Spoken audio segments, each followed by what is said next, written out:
Rajesh export पर सेबी ने लगाए बड़े बड़े आरोप और एलआईसी का पैसा डूबा। मतलब दूसरे शब्दों में कहें तो एलआईसी डूब गई। क्या कहा?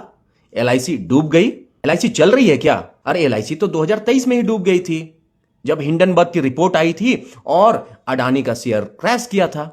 और अडानी में एलआईसी का 26,000 करोड़ का इन्वेस्टमेंट था, जिसकी वैल्यू 72,000 करोड़ चली गई थी और क्रैश के बाद वो 36,000 आ गई थी।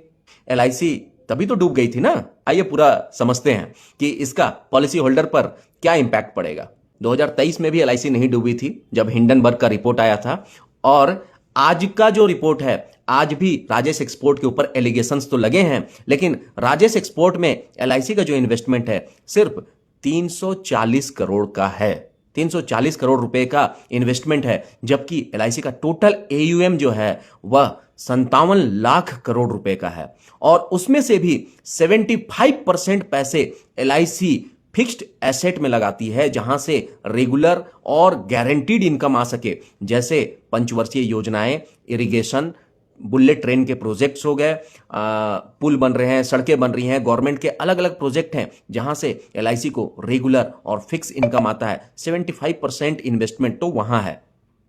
दोस्तों, इसको एक एग्जांपल से अगर समझें तो एलआईसी का टोटल एयूएम जो है ना, वह एक ब्लू व्हेल के साइज का है। उसमें से हमारा जो शेयर मार्केट में इन्वेस्टमेंट है वह एक हाथी के साइज का है, एक एलिफेंट के साइज का है। और राजेश एक्सपोर्ट में जो इन्वेस्टमेंट है ना, वह एक चींटी के साइज का है।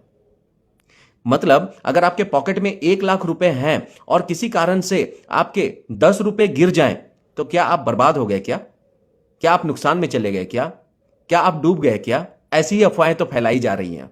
सबसे पहली बात कि राजेश एक्सपोर्ट में एलआईसी का जो इन्वेस्टमेंट है वह भी एक लंबे समय में एलआईसी ने इन्वेस्ट किया है। 2015 से लेकर के 2021-22 तक इन्वेस्टमेंट हुआ है।